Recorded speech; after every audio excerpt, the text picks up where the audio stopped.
About 18,000 or 25,000 years ago, many academics and historians believed that there was a huge bridge that was not created by humans, but by nature. This bridge connects Asia and America. There are many theories that people originally appeared from Africa and then moved to another land. But there are also theories that people appeared directly everywhere. But there is a consensus among researchers that they see people appear in Africa and Asia. So how did the first people go to America? That is the giant bridge we talked about at the beginning of the video. In 200 years, people who lived in Europe began to move to America, especially when Christopher Columbus discovered America. A bit more, we will talk about that story. Those who consider themselves to be indigenous Americans, their ancestors lived in that land for thousands of years, even tens of thousands of years. That is, those who migrated from the first migration from Asia to America. And the indigenous people are actually the Europeans who moved to America. Therefore, they are both Americans, but there are also indigenous Americans and indigenous Americans. In fact, since the Europeans came to America to live, they have taken all the power, even to this day, as well as positions or power in politics. The immigrants from Europe have more power than the indigenous Americans. When they immigrated, their civilization was more advanced than the indigenous Americans at that time, so the indigenous Americans were defeated. In that period also talked about the names for the people who were sold. The American originals call it Indian American, and put the word Indian in front of the word American. And when talking about indigenous Americans, they will call it American Indian. And this mistake is once again by Christopher Columbus. Next, in Canada, people like to call the native people of Canada First Nations, or the first country of the Canadian people, referring to the fact that before the people, Canada was of the First Nations. When we went to Australia, they used the word operational to refer to those who lived in Australia before the Europeans came to settle. When Europeans came to America, it was not just explorations, and also the invasions. They brought many things like war to this land. The first time when 2 million Europeans went to America, they first brought diseases to this land such as measles or flu. Before that, there were no these two diseases in America. However, after the Europeans came, they brought these diseases along. But the truth is, the European people have been vaccinated against these diseases. But the indigenous Americans do not have the ability to do so, so they have caused death for many people. If they do not die, the Europeans will also launch campaigns to expand their territory. The Americans would occupy many lands and push the indigenous Americans out of their territory. The Dung people were very fierce, so the indigenous Americans did not give up. They had a big war with the Europeans. I use the word European a lot. The Europeans I'm talking about are the people who are now living in the United States. Having gone through many wars, it is clear that the civilization of the Europeans has surpassed the Europeans.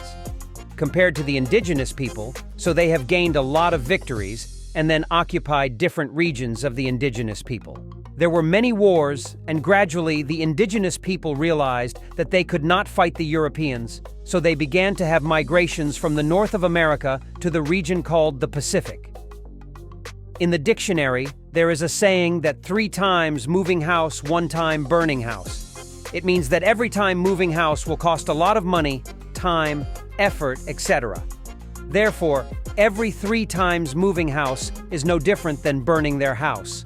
But with more advanced tools, with rockets, with war thinking, solidarity, as well as the strategy of Europeans in more modern civilization, the Reds had no chance at all. And gradually, they had to move to the North American Pacific in 1838 to 1839. Now they mainly live in areas such as the Carolinas or the Oklahoma suburb. These areas, North American territory. After the land, after they had divided the borders, this place belongs to this person, that place belongs to that person. It hasn't stopped there. They also want to expand their territory, but instead of using war, they use other forms. There are 2 forms that Europeans have used, which is to spread culture and try to mobilize indigenous Americans. They call this a process that Europeans, or indigenous Americans, spread civilization. They start encouraging indigenous Americans to move to areas such as urban areas. There will be work to do, there are more advanced things, better infrastructure, and there are many other things that indigenous Americans can learn, can earn. But the truth is not so. When indigenous Americans move to places where indigenous Americans live, of course, it is like people from the countryside to the city. First, it will be very difficult to adapt to an environment that is too different from the environment that those people normally live in. Second, indigenous Americans, or Europeans, they have a sense of culture. That is, they see their civilization as better than the civilization of the indigenous Americans. This makes it controversial between the two sides. In fact, you understand that at a light level, it can be a misunderstanding. That is, when I come from a less developed area to a more developed area, people in the more developed area will think that I will learn something from them. That is, I came here to learn, not to come here to share or to integrate or to give people here something. The mentality of American settlers, they think that the indigenous people come here to learn, to get, and they are the ones who give. Having such thoughts will create a gap between indigenous and American settlers. That's why it's called cultural pride. However, they have almost all the political and armed power in the United States.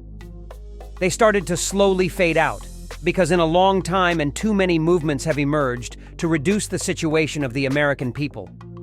The indigenous people were oppressed, then there were new laws, new policies. A new policy was opened to help the indigenous Americans. This is called gift of power. That is, the indigenous Americans will have their own territory, their own laws, and some places, some areas of the indigenous Americans do not need to obey the law, or tax laws or laws that are implemented in a certain province. The intention is good, the idea on paper is always good, the announcement is always good, but buying 1,000 things, it starts to come out. There are things that are not in line. On paper, it looks very beautiful, but in reality, it is not. First, corruption. When there are policies from the people who are discriminated against to the people who are discriminated against, they give power, then the people standing between the two sides begin to use those powers to have their own personal rights, or for some organization. And the second problem is the problem of tribes. The leaders of the tribes at the beginning did not have any solidarity with each other, especially during the war. They did not have any solidarity with each other to be able to fight against the American British, that is, the Europeans. And after having a policy of giving power, they just started to build a system. They began to combine with each other to have a common voice. Then a speaker representing a group will have much more power than the voice of each person in a group. And because of the above two things, the situation of the indigenous Americans in the last few decades, they have faced many difficulties in life as well as in preserving culture. There are three situations that indigenous people encounter, namely poverty, drug use, and unemployment.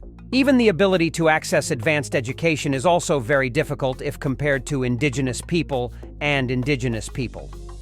But there is a barrier for indigenous Americans that no one could expect. But this is still happening, which is the casinos, the castles. Why are the casinos the castles? The story is that there is a casino in the US, but not everywhere can open a casino. There was an incident about the right to open a casino on the land of the indigenous American. That is, the territory of the indigenous American. The Supreme Court at that time ruled that the government in the state was not allowed to open a casino on the land of the indigenous American. To intervene in the opening of the land of the indigenous Americans, and then the era of casinos exploded in the territories of the indigenous Americans. From there, their economy developed more strongly. Later, people with similar problems started to reverse those problems, and from there, they rebelled against the government because they did not allow indigenous Americans to open casinos. After such reversals, the government of the Americans, they had to pay tens of millions of dollars for those who lost their jobs before. This is a turning point that no one could have expected. Even the indigenous Americans took advantage of that opportunity, and they connected with each other to create a casino empire of indigenous Americans, red-haired people. At the present time, the 21st century, although the indigenous Americans do not have the status can compare to the American people, white people. But compared to the 1980s, their conditions were much better. And in the next 100 years, people still hope that there will be some kind of rise of the tribes. Maybe they will become the business powers in the United States, and the red skin can compete with the white people. Let me know your thoughts on the competition between the red skin and the white skin. If you like this video, please click like and share, then subscribe to the channel to watch more videos about knowledge and interesting perspectives in the future. Thank you, and see you in the next video.